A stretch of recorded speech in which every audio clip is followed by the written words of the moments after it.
Kita bangkit membawa mimpi besar di tahun 2022 dengan menuntaskan amanah yang diberikan kepada kami.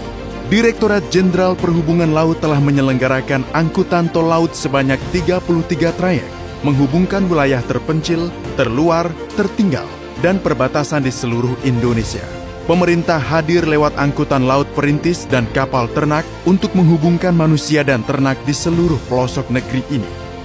Demi pelayanan kapal dan logistik di pelabuhan yang lebih cepat, efektif, dan transparan, pengembangan dan penerapan sistem aplikasi INA PortNet telah diterapkan di 109 pelabuhan di seluruh Indonesia. Pengembangan Pelabuhan Patimban yang merupakan proyek strategis nasional telah beroperasi di tahun 2022. Pembangunan pelabuhan-pelabuhan baru di seluruh Indonesia untuk menghubungkan pulau-pulau dan membangkitkan gairah pariwisata setelah hantaman pandemi COVID-19.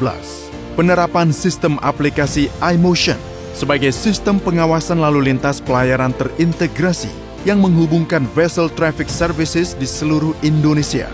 Di tahun 2022, Indonesia terpilih sebagai Ketua Sekretariat AIDS to Navigation Fund periode 2022-2024 dan Indonesia juga menorehkan prestasi masuk ke dalam kriteria whitelist Tokyo MOU yang menegaskan bahwa Port State Control Indonesia telah diakui oleh dunia internasional.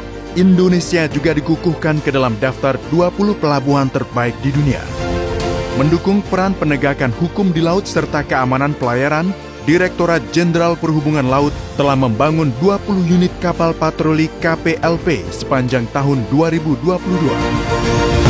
Direktorat KPLP dan Setdijen Hubla menorehkan prestasi dengan meraih sertifikat ISO 9001-2015, sebuah sertifikasi berstandar internasional bagi sistem manajemen mutu. 37 layanan di bidang transportasi laut telah melalui aplikasi Sehati. Dalam mendukung Green Port, Onshore Power Supply atau OPS telah diimplementasikan pada 19 pelabuhan besar di Indonesia. 7 pelabuhan di Indonesia juga mendapatkan penghargaan Rapor Hijau Strategi Nasional Pencegahan Korupsi. Penorehan prestasi Direktorat Jenderal Perhubungan Laut yang sangat luar biasa adalah realisasi PNBP sepanjang tahun 2022. Melewati target yang telah ditetapkan, yaitu sebesar 127,55%. Di tahun 2023, kami bertujuan untuk mencapai target yang lebih besar. Di tahun 2023, Direktorat Jenderal Perhubungan Laut memiliki kebijakan untuk menyediakan angkutan laut yang murah, mudah, ringkas, dan kompetitif. Peningkatan konektivitas transportasi laut juga menjadi fokus utama di tahun 2023 ini. Untuk meningkatkan trayek dan efektivitas angkutan tol laut, perintis, dan kapal ternak agar dapat menjangkau semua wilayah tertinggal, terpencil, terluar, dan perbatasan untuk menekan disparitas harga di seluruh Indonesia.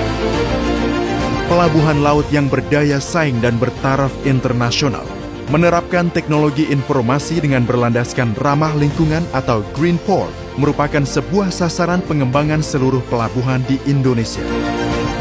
Keselamatan, keamanan, serta perlindungan lingkungan maritim juga menjadi fokus utama Direktorat Jenderal Perhubungan Laut untuk memastikan kedaulatan negara, keamanan pelayaran domestik dan internasional, serta perlindungan aset vital di perairan dan lingkungan maritim dalam bentuk penguatan di bidang kenavigasian. Penegakan hukum di laut akan ditingkatkan dengan pemenuhan SDM di bidang penjagaan laut dan pantai yang berkualitas, penambahan armada patroli, pemenuhan ISPS Code, hingga penegakan peraturan dan regulasi nasional maupun internasional di perairan. Reformasi pemangkasan birokrasi, penyederhanaan regulasi, optimalisasi pengelolaan keuangan dan BMN, serta integrasi sistem informasi antar sektor di perhubungan laut akan meningkatkan integrasi dalam pengelolaan organisasi perhubungan laut yang lebih advance, berdaya saing, dan terbaik di Indonesia. Kita bisa. Semangat baru, kita pasti bisa. Direktorat Jenderal Perhubungan Laut menapaki 2023 dengan optimis dan siap memenuhi mimpi besar itu.